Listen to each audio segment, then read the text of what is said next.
Praise the Lord.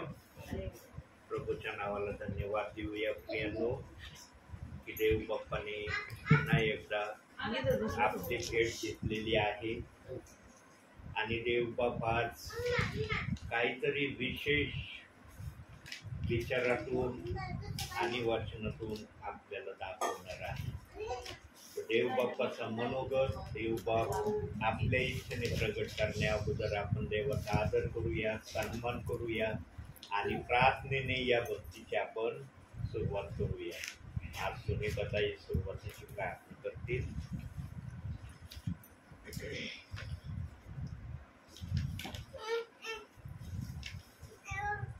आपण प्रार्थना करू. पवित्र पवित्र पवित्र हे सेनाधीश आकाश आणि पृथ्वीच्या निर्माण करत्या माझ्या महान पिता परमेश्वरा, तुला उंचवते गौरवते बाप्पा. दिवसभर सांभाळण्यास संध्याकाळचे समय बाप्पा प्रार्थना करण्यास तू संधी दिली म्हणून तुला धन्यवाद देते माझ्या परमेश्वर बाप्पा. बाप्पा तुझे सेवक आलेले बाप्पा, तुझ्या सेवकाला देखील तू आशीर्वादित कर बाप्पा. बाप्पा जे वचन सांगणार आहेत ते देखील आशीर्वादित कर माझ्या परमेश्वर बाप्पा. आणि बाप्पा आम्ही प्रार्थना करत असताना तुझी महानाची उपस्थिती असते आमच्यामध्ये माझ्या परमेश्वर. येथून पुढचा वेळ समय मी तुझ्या हाती देते बाप्पा. ही लहान नम्र प्रार्थना येशूच्या नावात केली म्हणून ऐकते तेव्हा आमेन.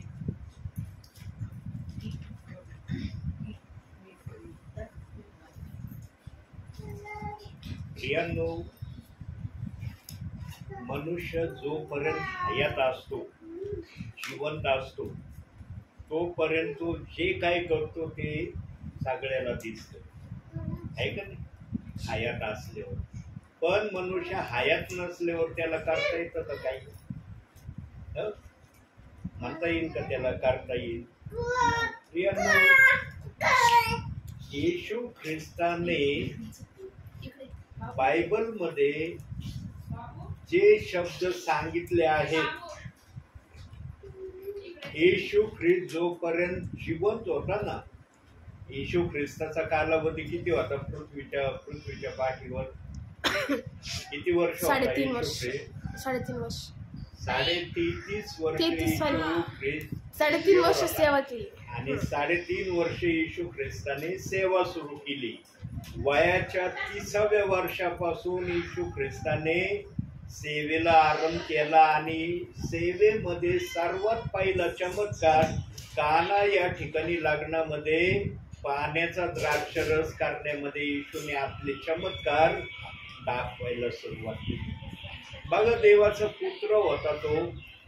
30 वर्ष त्यांनी वाट पाहिली. किती? 30 वर्ष. तो म्हणू शकत होता मी देवाचा पुत्र आहे, मी 12 वर्षाचा झालो, आता मी सगळं काही करू शकतो कारण माझ्यामध्ये ती पॉवर, ती शक्ती आहे जी पित्याने मला दिली. म्हणून तो म्हणायचा, पिता जोपर्यंत मला काही सांगत नाही तोपर्यंत मी काही करणार नाही. पित्याची इच्छा होती की येशू ख्रिस्ताची ओळख सर्वांना प्रथम व्हावी आणि मग येशू ख्रिस्ताने आपला सेवा कार्य सुरू केलं. आणि सेवा कार्य सुरू करण्या अगोदर पण येशू ख्रिस्ताने एक प्रक्रिया केली. काय केली माहिती तुम्हाला? येशू ख्रिस्ताने काय प्रक्रिया केली सेवा सुरू करण्या अगोदर? अगदी बरोबर बोलले अंजलीताई, अगदी करेक्ट बोलले. बाप्तिस्मा घेतला.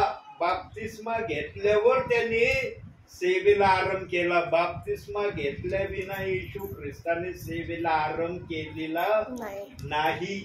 पण येशू ख्रिस्ताने बाप्तिस्मा घेतल्यानंतर त्या समाजातल्या पिढीला एक शब्द दिला. काय शब्द दिला तो वचनातून बघू आपण. मत्ती शुभवर्तमान याचा 28वा अध्याय 20वं वचन. हा शब्द येशू ख्रिस्ताने दिला. काय दिला वाचूया आपण. 20वं वचन. जे काही मी तुम्हाला आज्ञा दिली ते सर्व त्यास पाळावयास शिकवा आणि पहा, युगाच्या समाप्तीपर्यंत मी सर्व दिवस तुमच्या बरोबर आहे. प्रियांनो, हे जे उद्गार आहेत, हा जो शब्द आहे, हे जे वचन आहे, हे वचन याला जसं देवाच्या आत्म्याने विश्वासणाऱ्यांना आपल्या जीवनात ठेवायला सांगितलं होतं, इथं मात्र ते तसं ठेवण्यात आलेलं नाही.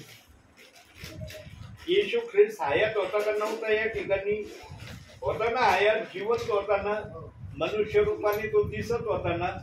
मग त्याने जे शब्द त्या समयात काढले होते, हे शब्द त्या समयामध्ये येशू ख्रिस्ताला जे पाहत होते ना, त्यांच्यासाठी येशू ख्रिस्ताने हे शब्द काढले होते. कारण येशू ख्रिस्ताला माहित होतं मला या जगातून जायचं आहे. मी या जगामध्ये कायम स्वरूपी आलेलो नाही. मी जरी या जगात नसलो तरी मी दिलेला शब्द आहे की मी तुमच्या बरोबर राहील. येशू ख्रिस्ताचा अस्तित्व आमच्या बरोबर राहील. येशूचं अस्तित्व आमच्या बरोबर असणार याची हमी येशू ख्रिस्ताने दिली होती. परंतु त्या समयातल्या विश्वासणाऱ्याने म्हणा किंवा सेवकांनी डायरेक्ट या बाप्तिस्मेलाच पुढे आणलं. येशू ख्रिस्ताने शब्द काय दिला होता की मी युगाच्या समाप्तीपर्यंत तुमच्या बरोबर राहील. येशू ख्रिस्त हे नव्हतं म्हणलं युगाच्या समाप्तीपर्यंत हा बाप्तिस्मा तुम्ही घेत राहा. आहे का तसं वचन दिलेलं आहे का प्रियांनो? म्हणून एक वचन काढूया आपण. 2 कोरिंथीकरांचं पत्र 2 अध्याय 17वं वचन. देवाचा आत्मा जे पण बोलतो, सध्या आपण विचारातून चाललेलो आहोत. 2 अध्याय 17वं वचन. 17. पुष्कळ लोक देवाच्या वचनाची भेसळ करून ते बिघडवून टाकतात. आम्ही त्यांच्या सारखे नाहीत, तर जसे सात्विकपणाने व देवाच्या द्वारे बोलावे तसे आम्ही देवासमक्ष ख्रिस्ताच्या ठाई बोलणारे आहोत. ख्रिस्ताच्या ठाई आम्ही बोलणार आहे. आम्ही भेसळीचं नाही सांगत. येशू ख्रिस्त म्हणला होता ना युगाच्या समाप्तीपर्यंत मी तुम्हा बरोबर आहे. याचा अर्थ येशू ख्रिस्त हे नव्हतं म्हणलं की बाप्तिस्मा घेतला तरच मी युगाच्या समाप्तीपर्यंत तुमच्या बरोबर आहे. कारण येशू जर जगामध्ये कायम स्वरूपी असताना मग तो शब्द त्या ठिकाणी लागू झाला असता की बाबा येशू ख्रिस्ताने बाप्तिस्मा घ्यायची आज्ञा दिली. मग येशू ख्रिस्ताला आम्ही पाहतो, आम्हाला बाप्तिस्मा घेणं अनिवार्य आहे. पण येशू ख्रिस्ताचं जाणं होणार होतं. म्हणून येशू ख्रिस्ताने एक निरोप दिला. काय निरोप दिला ते पण वाचनातून बघू आपण. योहान शुभवर्तमान 14वा अध्याय 16वं वचन. हा निरोप बहुसंख्य प्रियजनांना कळलेला नाही. मी पित्याला विनंती करीन, मग तो तुम्हाला दुसरा कैवारी म्हणजे सत्याचा आत्मा देईल, अशासाठी की त्याने तुम्हा बरोबर सदा सर्वदा राहावे.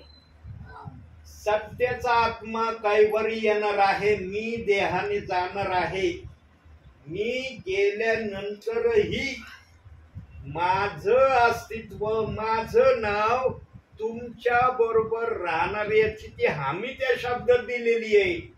आणि ही हमी कोणासाठी आहे? येशू ख्रिस्ताने ज्या बाप्तिस्म्याविषयी बोललेला होता त्या बाप्तिस्मेची हमीचं हे वचन आहे. पण याही वचनाला दुसरं माध्यमातून चालवलंय. याला पण काही विपरीत नाव देऊन त्या वचनाला पुढं नेण्यात आलेलं आहे. म्हणून बायबलमध्ये भेसळ वचनाची झाली हे शब्द पवित्र आत्म्याला ठेवावे लागले. कधीही देवाच्या शब्दाचा भेसळ करू नये. आणि पवित्र आत्मा जे समजावून सांगतो ते आम्ही नीट समजून घेतलं पाहिजे. येशू जरी देहाने नव्हता त्या पिढीतल्या लोकांबरोबर, पण येशूने आश्वासन दिलं होतं की माझं नाव तुमच्या बरोबर राहील. नाव त्यांच्या बरोबर राहील युगाच्या समाप्तीपर्यंत. येशू ख्रिस्त हे नव्हतं म्हणलं की हा बाप्तिस्मा युगाच्या समाप्तीपर्यंत तुम्ही घेत राहा. मग जर हा बाप्तिस्मा युगाच्या समाप्तीपर्यंत घ्यायची आज्ञा होती, मग प्रेषित 2:38 वचन कशाला दिलं?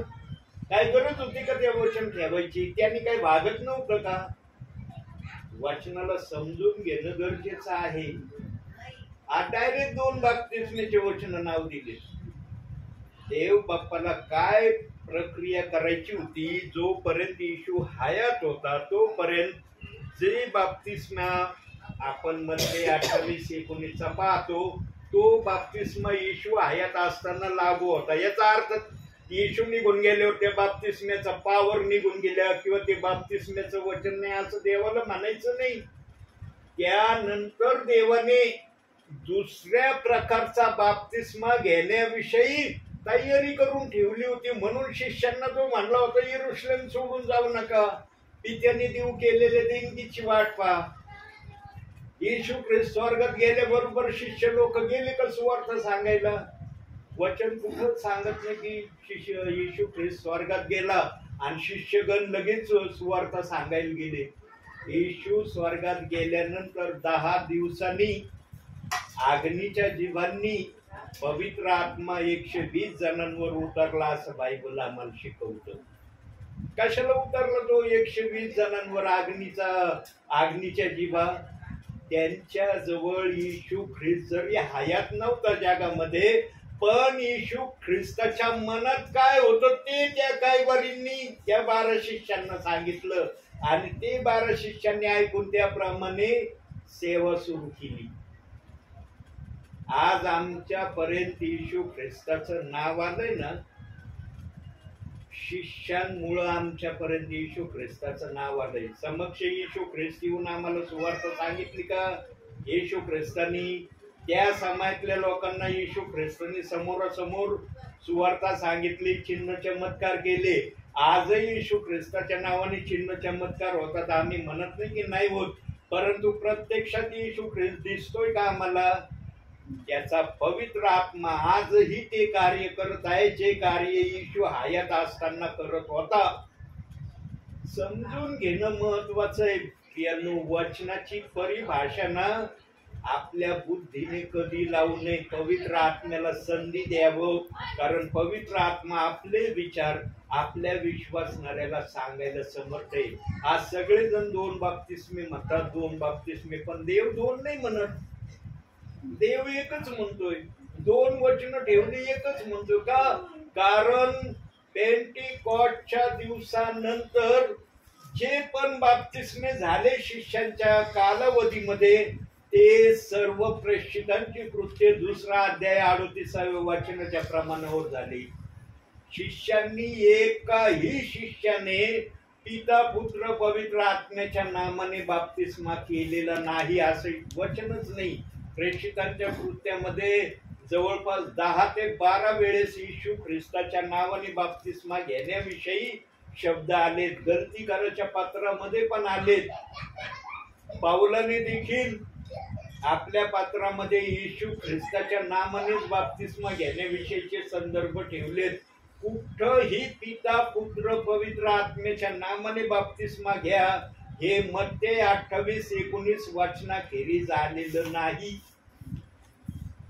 यांनो देवबाप जे पण बोलतो ना त्याने वादा केलेला आहे. काय वादा केलाय? वचनातून बघू. कलसेकराचं पत्र 1 अध्याय 26वं वचन. 26.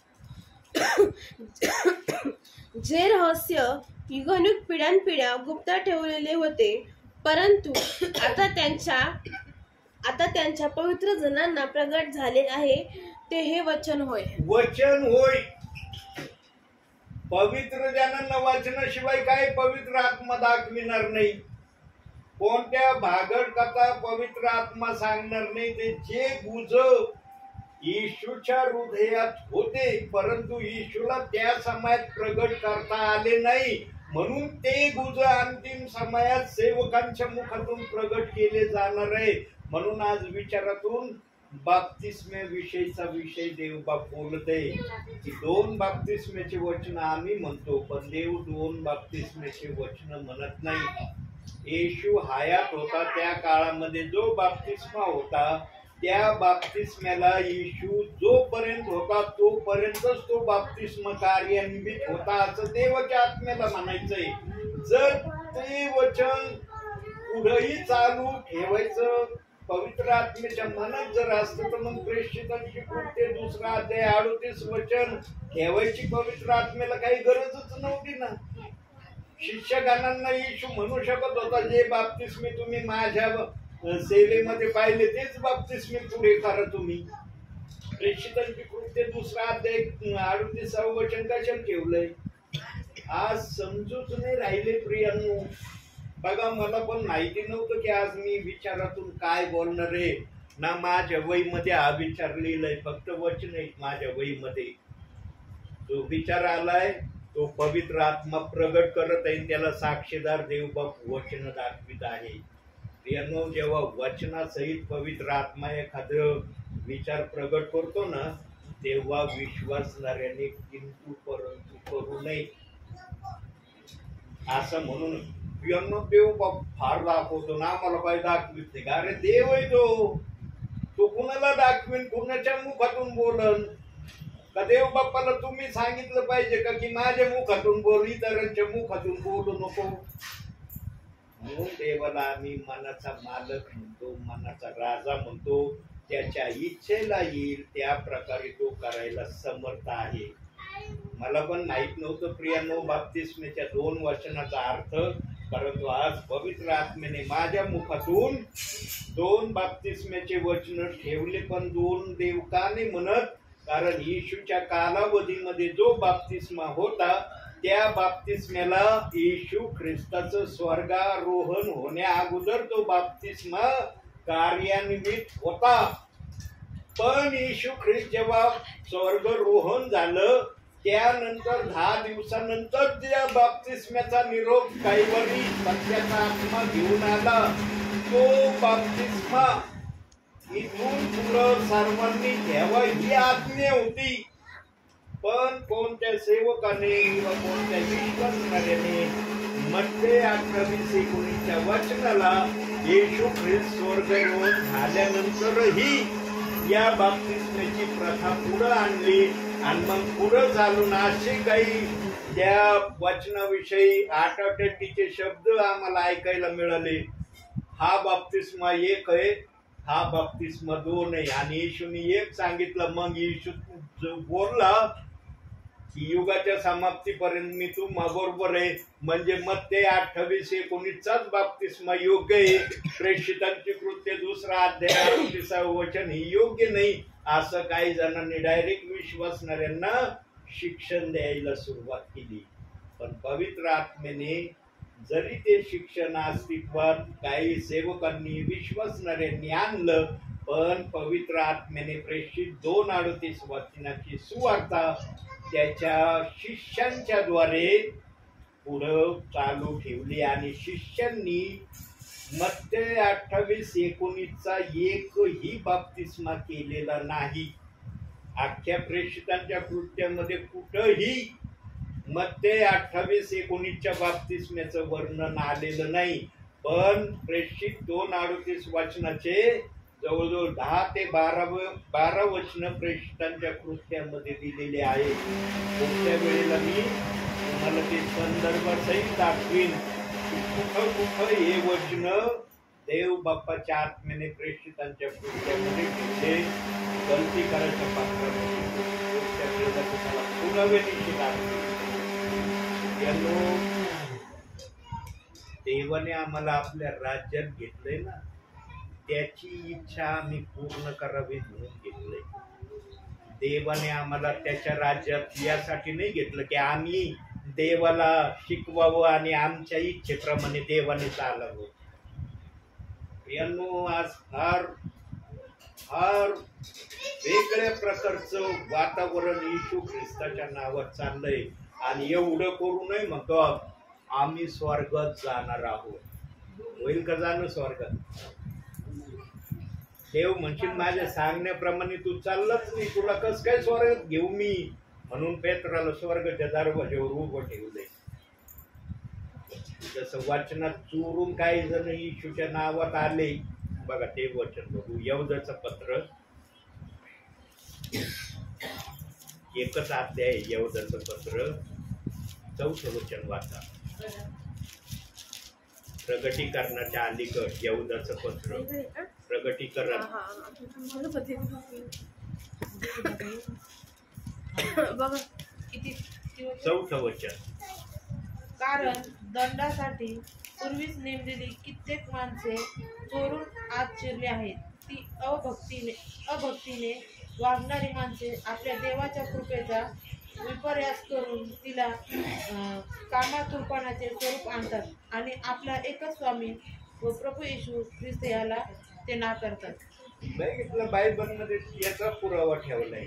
आणि हे जे दंडासाठी राखून ठेवलेच ना, या दंडासाठी राखून ठेवलेल्यांनी येशू ख्रिस्ताला वधस्तंभावर खिळून मारलेलं आहे. अख्ख्या इस्रायली लोकांनी येशू ख्रिस्ताला वधस्तंभावर खिळून मारलेलं नाही.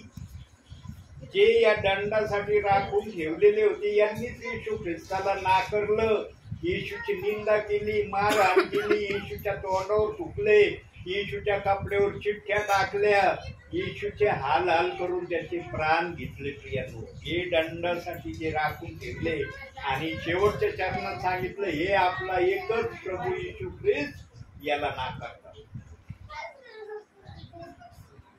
जो येशू ख्रिस्ताला नाकारतो ना प्रियांनो, त्याचं कदापिही स्वर्गात जाणं होणार नाही.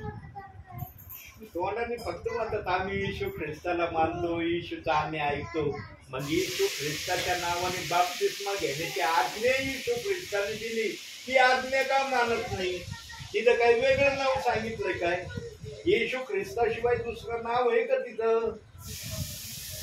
बोलता ना मग आम्ही येशूवर विश्वास ठेवतो, आम्ही येशूची आज्ञा पाळतो. मग येशूने ही आज्ञा दिली पेंटिकॉस्टच्या दिवशी काही वरीतून, ही आज्ञा कोण मानीन?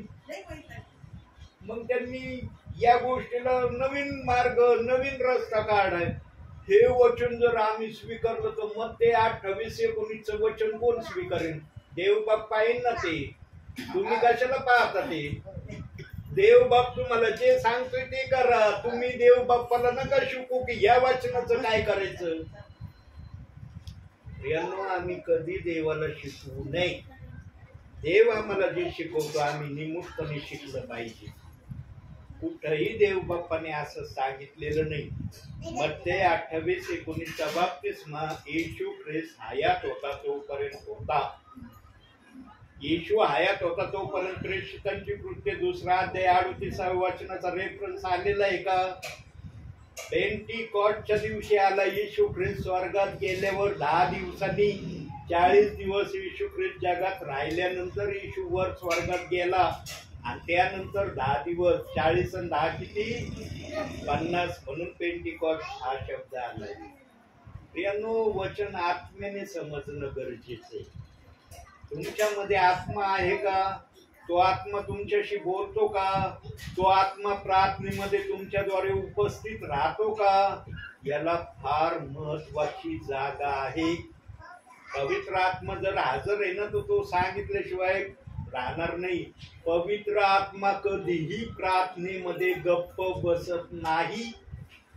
तो सेवकाला नाही म्हणत मी ऐकतो, तू बोल, तुला काय बोलायचं ते, मी शांतपणे ऐकतो. तो आम्हाला शिकवणारा आहे म्हणून त्याला काही वरी नाव दिलंय. आपण आपल्या वचनाकडे अजून आलो नाही. जे संदेशाचं वचन आहे ते अजून मी सुरू केलं नाही. विचाराच्या माध्यमातूनच प्रियांनो देव बाप शिकवित आहे. 2 बाप्तिस्म्याचे वचन देव बाप्पाने आणलेच नाही. एक बाप्तिस्मा झाल्यानंतर जो दुसरा बाप्तिस्म्याचं वचन पेंटिकॉस्टच्या दिवशी आलं होतं, देवाच्या आत्म्याची इच्छा होती याच वचनाप्रमाणे सर्वांनी देवाच्या नावामध्ये चालावं. थोमा देखील जो भारतात आला त्याने काही मत्ते 28-19 सुवार्ता सांगितली का? ही सुवार्ता सांगितली का थोमानी? तो प्रेषित 2:38 वचनाची सुवार्ता घेऊन आला होता. कुठेही थोमानी मत्ते 28-19 वचनाची सुवार्ता सांगितलेली नाही. कारण शिष्यांना आज्ञा दिली होती की काही वारी जे काही सांगन त्याप्रमाणे करायचं. तुम्ही आपल्या मनाने काही करायचं नाही. मी हयात होतो त्या काळातल्या गोष्टी करायच्या नाही. त्या जर करायच्या असतं तर मग काही वारीला पाठवायची काय गरज आहे मला? त्या काळातले शिष्य ऐकणारे होते, त्या काळातले विश्वासणारे ऐकणारे होते. पण या काळातले ना देवाच्या वचनाच्या विरोधात काही बोलणारे झाले आणि घरोघरी जाऊन शिक्षणही द्यायला घाबरत नाही. प्रेषितांची कृत्य 2 अध्याय 38 वचन मुळीच मानायचं नाही. ते वचन नरकात जाण्याचा रस्त्याचं वचन आहे. वचनाला इतक्या खालच्या पातळीला सेवकांनी विश्वासणाऱ्यांनी नेलंय. विचार करा, जेव्हा न्यायाच्या समयामध्ये हे जे आज प्रेषितांची कृत्य 2 अध्याय 38 वचनाला येणार शब्द देऊन विश्वासणाऱ्यांना देवाच्या वचनापासून वेगळं करत आहे, तिथं न्याय कसा होईल? इथं फार मजेत चाललंय. सांगते असं, अहो मी या वाचनाच्या विरोधात बोलतो ना, बघा एवढे परिवार एवढे विश्वासणारे ठामपणे मला बोलतात, ब्रदर बाळक साहेब तुम्ही जे सांगता तेच आम्ही करू, आम्ही जिंदगीत हे वचन कधी मानणार नाही. आणि एक परिवार मला म्हणला माझ्या सेवा काळामध्ये, एकच परिवार म्हणला, सगळे परिवार म्हणते नाही, एक परिवारातले काय म्हणले माहिती मला, आम्ही मरू पण प्रेषितांची कृत्य 2 अध्याय 38 वचन कधीच स्वीकारणार नाही. ज्या दिवशी त्या परिवाराने हे शब्द मला उच्चारले तेव्हापासून देवाने त्यांच्या घरात जाणं बंद केलं. असं बंद केलं, बाहेरून मला येतात निरोप की पगारे पास्टर आमच्याकडे येईन तर चालतात, तुमच्याकडे देवाचे यायला तयार नाही. पगारे पास्टर जवळ काय, पगारे पास्टर आज हे उद्या नाही, पगारे पास्टरची गॅरंटी नाही, तो कधी जाणार आहे जगाला सोडून. पण तुम्ही डायरेक्ट देवाच्या वचनाला म्हणे मरू आम्ही, पण ते वचन स्वीकारणार नाही. कसं देवाच्या आत्म्याला वाटलं असेल, संतुष्ट वाटलं असेल देवाच्या आत्म्याला शब्द ऐकून. म्हणून मला देव बाप्पांनी आतापर्यंत प्रार्थनेला पाठवलं नाही ना. कधी देव बाप मला म्हणलं जा बाळा त्या घरी प्रार्थनेला. जो आत्मा देवाला नाकारितो ना, मग बरेच शुभवर्तमानामध्ये सांगितलं देव बाप्पाने, मनुष्यासमोर जो मला नाकारेल मी आपल्या पित्यासमोर त्याला नाकारेल. येशू ख्रिस्त आपल्या शुभवर्तमानाच्या काळात बोललाय. पण ते कोणत्या वचनाविषयी म्हणला, जे वचन येशू ख्रिस्ताने त्यांना सांगितलं होतं, जे हयात होते ते आजपर्यंत आहेत का? हयात येशू ख्रिस्ताने सुवार्ता सांगितलेली आहेत का आजपर्यंत जगात? त्यांच्यासाठी आज्ञा होती की हे वचन नाकारायचं नाही, हे वचन मी सांगितलं ना, हे माझं वचन खरं आहे. पण याच वचनावर सर्व काही देव बाप्पाने पवित्र शास्त्र अवलंबून ठेवलं नाही. जर ठेवलं असतं तर मग प्रेषितांची कृत्य 2 अध्याय 38 वचन आलं नसतं. समजून घ्या प्रियांनो, अंतिम समयात देव बाप्पाच्या मनामध्ये काय आहे. मागील संदेशात देवाचा आत्मा बोलला की माझ्या डोळ्यातून जे एकसारखे टपटप अश्रू गळतात ते अश्रू थांबण्याविषयी देवाचा आत्मा मागील संदेशात बोललाय तुमच्याशी. की देवाच्या आत्म्याला रडू द्यायचं का देवाच्या आत्म्याचं रडू थांबवायचं, याविषयी मागील संदेशात देव बाप तुमच्याशी बोललाय. आणि तुम्ही म्हणले आम्हाला देव बाप्पाचं रडणं थांबवायचं आहे. जर देव बाप्पाचं रडणं थांबवायचं असेल तर देव बाप जे सांगतोय, जे विचारातून तुम्हाला देव बाप्पाने कळवलंय त्यासाठी तुम्हाला प्रार्थना करण्याची गोल्डन संधी आहे. प्रार्थनेने तुम्ही या गोष्टीची सुरुवात करा. देव बाप्पाला म्हणा, देव बाप्पा तुझ्या दासाच्या मुखातून आम्ही जे ऐकले विचारातून शब्द आणि वचनाचे पुरावे हे खरंच तसं आहे का? असलं तर आम्ही का त्या प्रकारे करायला तयार नाही? देवाला विचारा ना. माणसाशी हितगुज करून काय उपयोग नाही. माणूस तुम्हाला कधीच म्हणणार नाही प्रेषितांची कृत्य 2 अध्याय 38 वचनाकडे चला म्हणून. ते म्हणतील ते नावच घेऊ नका त्या रेफरन्सचं. काही जण तर त्या रेफरन्सचं नाव घेण्याची त्यांना राग आहे, चीड आहे. इथपर्यंत मी सेवेमध्ये अनुभवलंय. मी फार अनुभवातून या वचनातून आलेलो आहे. म्हणून देवबाप माझ्याकडून सेवा करून घेतोय. तर आपण आपल्या वचनाकडे येऊया. आजचं वचन काय आहे ते बघूया. काढूया नीतिसूत्रे 4 अध्याय 13 वचन. हे आपलं संदेशाचं वचन आहे. आज 4 अध्याय 13 वचन. तू शिक्षण दृढ धरून ठेव, सोडू नको, ते जवळ राख, कारण ते तुझे जीवन आहे. आता इथं पण मोठा प्रश्न उभा राहतो, शिक्षण कोणतं दृढ धरून ठेवायचे? मत्ते 28:19 शिक्षण दृढ धरून ठेवायचं का प्रेषितांची कृत्ये 2 अध्याय 38 वचनाचं शिक्षण दृढ धरून ठेवायचं? इथं पण प्रश्न उभा राहतोय. आणि मग जेव्हा तुम्ही ठरवता मला कोणतं शिक्षण दृढ धरायचंय, तेव्हा शेवटच्या भागात सांगितलंय कारण तुझे जीवन त्याच्यात आहे, त्याच्यामध्ये तुला सर्व काही आझादी आहे, सर्व काही मान्यता आहे. पण शिक्षण कोणतं दृढ धरून ठेवायचा हा मोठा प्रश्न आहे. बाप्तिस्मेचे 2 वचन. मग काही जणांनी त्या काळातले सेवक म्हणा, विश्वासणारे म्हणा, ते म्हणले मत्ते 28:19 शिक्षण दृढ धरून राहण्यामध्ये आमचा सर्वस्वी फायदा आहे. मग प्रेषितांची कृत्ये 2 अध्याय 38 वचनाला दृढ धरून ठेवण्यामध्ये तोटा आहे का? हे प्रश्न उभे राहिले प्रियांनो. देवाचं वचन जे येतं ना, देवाचा आत्मा त्याला फोडून सांगतो की शिक्षण दृढ धरून राहा. म्हणजे काय दृढ धरून राहायचं? सर्वप्रथम बाप्तिस्म्यापासून आमचं शिक्षण दृढ धरून राहण्याची प्रक्रिया सुरू होते प्रियांनो. येशू ख्रिस्त आज दयाने दिसतोय का आम्हाला? म्हणता येईल का तुम्हाला मी येशू ख्रिस्ताला पाहतो या गावात, त्या गावात, किंवा या शहरात, किंवा या गल्लीत? दिसतोय का येशू ख्रिस्त आम्हाला? नाही दिसत ना. मग येशू ख्रिस्तांनी जी आज्ञा सांगितली, योहान 14 अध्याय 16 वचन, मी पित्याकडे जातो, तुम्हासाठी मी कैवारी पाठवीन, सत्याचा आत्मा पाठवीन, तो मज विषयी तुम्हाला जे काही शिकवीन ते तुम्ही माना. किती जण मानतात आज? फार सोपं चाललंय. नुसतं सर्वजणांच्या मुखात शब्द आहे येशू ख्रिस्त आला मी चाललो स्वर्गात. इतकं सोपं नाहीये स्वर्गात जाणं. स्वर्गात जाण्यासाठी पवित्र शास्त्राच्या आज्ञेप्रमाणे चालणं आवश्यक आहे. म्हणून याकोब 1:22 मध्ये सांगितलंय वचनाप्रमाणे आचरण करणारे असा, केवळ ऐकणारे असू नका, आशाने तुमची दिशा भूल होते. असा शब्द तिथं ठेवलाय पवित्र आत्म्याने. वचनाप्रमाणे चालण्याचं प्रक्रिया कुठून सुरू होती? प्रेषितांची कृत्ये 2 अध्याय 38 वचनापासून.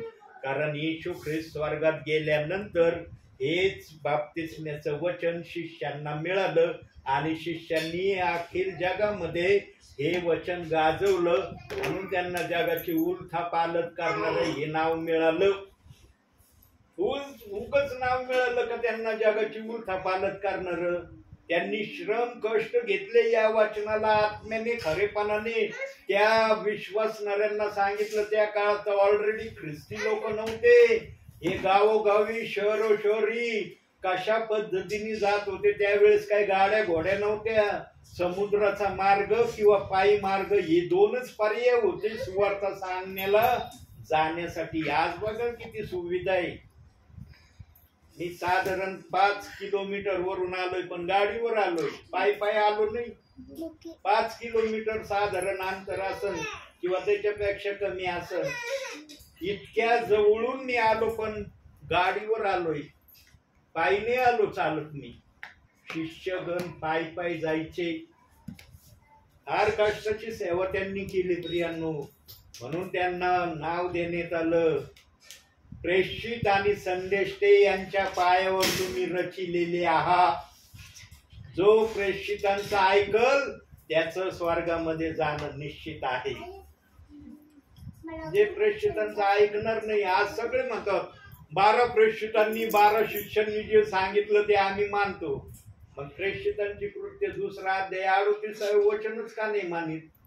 12 प्रेषितांनी याच वचनाची घोषणा केली. फार भेसळीचं शिक्षण आलेलं आहे प्रियांनो. म्हणून आज वचन पण आलं, तू शिक्षण दृढ धरून ठेव, सोडू नको. जे पेंटिकॉस्टच्या दिवशी तुला शिक्षण मिळालंय त्याला सोडू नको, धरून राहा ते शिक्षण.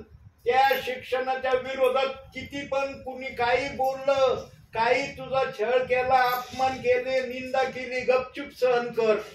म्हणून एक वचन दिलंय. काढूया आपण जरा एक वचन, 2 काढूया, 1 नाही 2 काढू. पहिलं काढूया, 1 पेत्र 4 अध्याय 14वं वचन.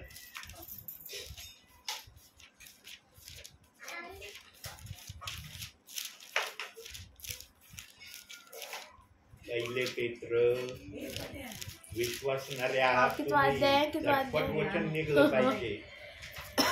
4 अध्याय 14वं वचन. ख्रिस्ताच्या नावामुळे तुमची निंदा होत असल्यास तुम्ही धन्य आहात, कारण गौरवाचा आत्मा म्हणजे देवाचा आत्मा तुम्हावर येऊन राहिला आहे. हे वचन ठेवलंय देव बाप्पांनी. देवाच्या आत्म्याला माहित होतं की पेंटिकॉस्टच्या दिवशी जे बाप्तिस्मेचं वचन येणार आहे त्या वचनाला काही जण नाकारणार आहेत, म्हणून देवाने हे वचन ठेवलं. ख्रिस्ताच्या नावामुळे जर तुमची निंदा झाली तर तुम्ही धन्य. जर ख्रिस्ताच्या नावामुळे तुमची निंदा नाही झाली मग तुम्ही काय आहे ते पवित्र आत्म्याला माहिती. आणखी एक वचन बघूया. मत्ती शुभवर्तमान पुस्तकाचं नाव सांगितलं ना, झटपट पुस्तक निघलं पाहिजे. 5वा अध्याय 10-11. नीतिमत्वाकरिता ज्याचा छळ झाला आहे ते धन्य, कारण स्वर्गाचे राज्य त्यांचे आहे. माझ्यामुळे जेव्हा लोक तुमची निंदा व छळ करतील आणि तुमच्या विरुद्ध सर्व प्रकारचे वाईट लबाडीने बोलतील तेव्हा तुम्ही धन्य. वाईट लबाडीने, आज प्रेषित 2:38 वचनाच्या विरोधात लबाडीने बोलतेत का नाही? ऐका नाही वचनाप्रमाणे शब्द पवित्र आत्मा बोलतोय का कुठं खोटं? वाईट लबाडीने आज प्रेषितांची कृत्य 2 अध्याय 38व्या वचनाला बोलतात ना ते की हे सेवक ओनली जीसस आहेत, हे खोटे संदेष्टे आहेत, हे नरकात जाणारे आहेत. पण त्यांच्या बोलण्याप्रमाणे आम्ही जाणार का नरकात? आम्ही प्रभू बरोबर स्वर्गात राज्य करणार. आणि जे आम्हाला असे शब्द बोलतात त्यांचा न्याय देवबाप करणार. देवबाप त्या सामायिक विचारेन, कोणत्या अधिकाराने तुम्ही माझ्या सेवकाला हे शब्द बोलत होते? मी हे शब्द तुम्हाला बोलायला शिकवले होते का? हे शब्द बोलण्याची मान्यता माझ्याकडून होती का? तेव्हा आत्मा त्यांचं तिथं उत्तर देणार आहे प्रभूला. सगळं सोपं चाललंय. हा दास उगाच सेवेला येत नाही, हा दास वेळ घालवायला येत नाही. या दासाजवळ आत्म्याचं वचन आहे आणि मला खात्री माझ्याजवळ आत्मा आहे म्हणून मी सेवा करतोय. मला जर जराशी भनक दिसली ना माझ्यामध्ये आत्मा नाही, कधी सेवेला जाणार नाही. मी म्हणून माझी बुद्धी काय सांगणार आहे? माझ्या बुद्धीला काय पवित्र आत्म्याचं वचन शेअर करता येणार आहे? बघा, कोणती गोष्ट पवित्र आत्म्याने बाप्तिस्मेची आपल्याला कळवली आणि त्याच्यावरच देव बापा आज वचनातूनही पुढे बोलत आहे. काय म्हटलंय? सोडू नको. आणि पुढे काय म्हटलं? ते जवळ राख. त्या वचनाला जवळ ठेवायची आज्ञा दिली. त्या वचनाचा तिरस्कार करायला सांगितलं नाही. त्या वचनाच्या विरोधात अफवा पसरवण्याची मुळीच देवाच्या आत्म्याची इच्छा नाही. चाललंय का वचनाप्रमाणे? दिसतंय का तुम्हाला की या वचनाप्रमाणे चाललंय? पण काही प्रियजन आहेत, काही सेवक आहेत की ते या वचनाप्रमाणे आजही चालले जसा मी चाललोय. मी प्रेषित 2:38 वचन स्वीकारल्यावर मला फार जणांनी फार गोष्टी सांगितल्या. तुमचा पगार तुम्ही बंद केला तो आम्ही तुमचा स्टार्ट करून देऊ, तुम्हाला सुखसोयी देण्याचा आम्ही प्रयत्न करू. म्हणलं मला त्या सुखसोयी घेऊन काय मी स्वर्गात घेऊन जाणार आहेत का? त्या सुखसोयी प्रभू आल्यावर म्हणून काही घेऊन चल, इथं ठेवावं लागणार आहे. मला देवाने जे सांगितलं ते करणं मला गरजेचं आहे. आणि देवाने मला शेवटची वॉर्निंग दिलेली आहे. शेवटची वॉर्निंग देव बाप्पाच्या आत्म्याने मला 2007ला रात्री 9 नंतर दिली. काय वॉर्निंग दिली? वचनातून दाखवतो. यशायाचं पुस्तक 7वा अध्याय 20वे वचन. त्या नदी पलीकडल्या देशातील भाड्याच्या वस्त्याने म्हणजे अशूरच्या राजाच्या योगाने प्रभू डोक्याचे व पायाचे केस मुंडील, तो वस्तारा दाढीही काढून टाकेल. असंच काहीतरी 7वा अध्याय 20वे वचन वाचलं का?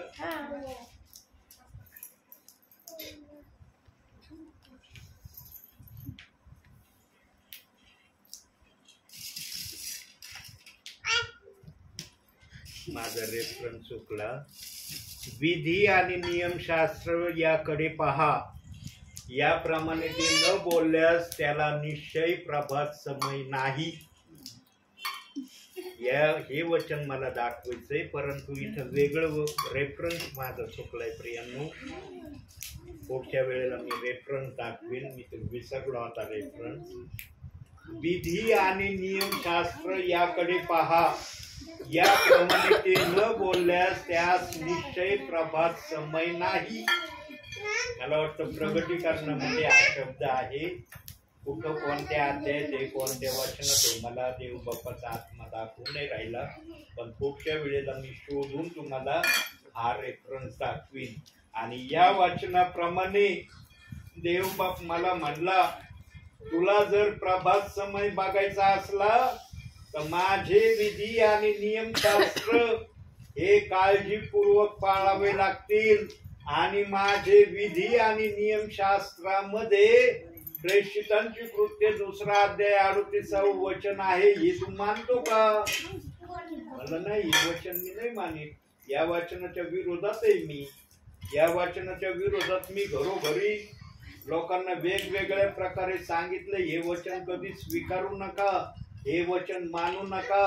हे वचन सांगायला आलेला सेवक असो, ब्रदर असो, त्याचं मुळीच ऐकू नका. आणि शक्य जर झालं त्यांना घरातच घेऊ नका, म्हणजे ऐकायचा प्रश्नच राहणार नाही. इथपर्यंत मी बोललोय. आणि आजही काही परिवार आहे साक्षीला, ते मला म्हणतात, ब्रदर आम्हाला हे वचनाविषयी काय शिकवलं होतं तुम्ही, आणि हेच वचन सांगायला आमच्याकडे आले, मग ते ऐकायचं का आता आलेलं ऐकायचं? आम्हाला ते मागचं जास्त प्रिय वाटतं. हे जे आता सांगायला आले हे आम्हाला मान्य नाही, आम्हाला ते मान्य नाही, मग तुम्ही येऊ नका. म्हणलं ठीक आहे, नाही येणार. तुम्हाला वचन नाही ऐकायचं, मग माझं काय काम आहे तुमच्या इथं? काहींच्या इथं देवाच्या आत्म्याने मला पाठवलं नाही, पण काही विश्वासणारे कालांतराने देव बाप्पाच्या आत्म्याने त्यांच्या मनाची सुधारणा केली. त्या प्रियजनांकडे मी वचन सांगायला गेलो, आणि ते प्रियजन आज विश्वासाने वचन ऐकतात आणि वचनाप्रमाणे चालण्याची प्रक्रिया ते करत आहेत. काही जण बाप्तिस्म्याविषयी बोलले, पण त्यांना म्हणलं देवाच्या आत्म्याने दाखवल्याशिवाय एकाचाही मी बाप्तिस्मा करणार नाही. मी माझ्या बुद्धीने ठरवून तुमचे बाप्तिस्मे मुळीच नाही करणार. माझ्या बुद्धीच्या प्रेरणेने बाप्तिस्मे केले, बाप्तिस्म्यानंतर संकट जर आले तर माझ्या नावाने खडे फोडतात. फार घरात येत होते, वचन सांगत होते, हे दिवस पाहण्यासाठी आम्हाला बाप्तिस्मा दिला का? म्हणून देवाच्या आत्म्याने जर झालं तर आशीर्वाद आहे, माणसाच्या बुद्धीने झालं त्याच्यात आशीर्वाद येतीलच, याची शाश्वती देता येत नाही. म्हणून मी आतापर्यंत कोणाच्याही बाप्तिस्मे केले नाही. 19 वर्ष झाले या वचनाची सुवार्ता सांगतोय, देवाला घेऊन सांगतो. एक बाप्तिस्मा अजून माझा वैयक्तिकरित्या मी केलाय असं मला आजही म्हणता येत नाही. बाकी सेवकांबरोबर मी शेकडोच्या वर बाप्तिस्मे केले, खूप बाप्तिस्मे केले. आकडा मला एक्झॅक्टली सांगता येणार नाही. शेकडो म्हणतो म्हणल्यावर समजून घ्या की मी 100पेक्षा कितीतरी अधिक बाप्तिस्मे सेवकांच्या समवेत केले. पण माझ्या वैयक्तिक सेवेमध्ये एक बाप्तिस्मा माझ्या नावावर नाही आतापर्यंत. पण आता मला पण देव बाप्पाला मी विचारायला लागलोय. नियोजन तयार आहेत, मला म्हणतात बाप्तिस्मा द्या. प्रभू तुम्हाला प्रेरणा का देत नाही? काय कारण आहे तुम्हाला बाप्तिस्मा न देण्याच्या विषयी बोलत नाही? त्यांच्याकडे काही चुकतंय का माझ्याकडे काही चुकतंय? ते प्रियजन तुझ्याकडे यायला तयार आहे, तू त्यांची इच्छा पूर्ण करण्यासाठी मला का सांगू नाही राहिला? त्यानं सगळं देवाच्या इच्छेने झालं पाहिजे, आपल्या इच्छेने कधी काही करू नये. आणि शेवटच्या भागात काय म्हटलंय तेव्हा, कारण ते तुझे जीवन आहे. जीवन आहे म्हणजे काय? तुला स्वर्गात जाण्याची परमिशन आहे. इथं किती दिवस आहेत आपण? आहे का इथं कायमस्वरूपी राहण्याचं दिलंय का? बायबलच्या वाचनामध्ये, स्तोत्र संहितेमध्ये सांगितलंय, पेत्रच्या पत्रात सांगितलंय, तुम्ही उपरी आणि प्रवासी आहात. सांगितलंय का नाही? शब्द तर ऐकले असते ना सेवकांच्या मुखातून. मग जर आम्ही उपरी आणि प्रवासी आहोत म्हणजे आमचा प्रवास हा कधी पण थांबणार आहे. एक तर प्रभूने आम्हाला बोलवण्याच्या द्वारे थांबणार आहे, किंवा स्वतः प्रभू आल्यावर आमचा प्रवास थांबणार आहे.